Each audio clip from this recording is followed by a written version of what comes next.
ఈ వారం వృశ్చిక రాశి వారి ఫలితాలని పరిశీలిస్తే గురువు సప్తమంలో ఉన్నాడు, శని ద్వాదశంలో ఉన్నాడు, అలాగే రాహువు ప్రథమంలో ఉన్నాడు, కేతువు సప్తమంలో ఉన్నాడు.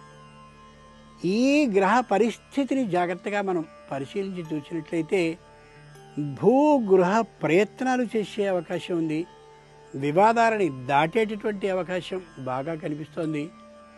అంతేకాక పదవిలో ఎక్కువ జీతానికి మరో ఉద్యోగానికి వెళ్ళే అవకాశం బాగా అనిపిస్తోంది. విశాఖ నక్షత్ర జాతకులకి కుటుంబ సౌఖ్యమే కాక తాము చేసినటువంటి పూర్వపు దోషాలన్నింటినీ కూడా అంచనా వేసుకోగలిగిన స్థాయి వచ్చి కొద్ది దురుసుతనాన్ని అదుపు చేసుకోవాలనే ఆలోచన ఈ వారం ప్రారంభమవుతుంది. అనురాధ నక్షత్ర జాతకులు యథార్థంగా గృహ నిర్మాణ కార్యక్రమ దిశగా అడుగులు వేస్తారు.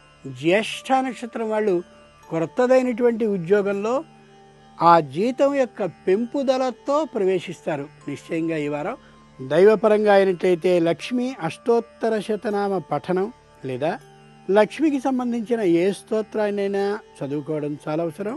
సేవాపరంగా అయినట్లయితే రామకోటి గ్రంథాలని పంచడం ఉత్తమం.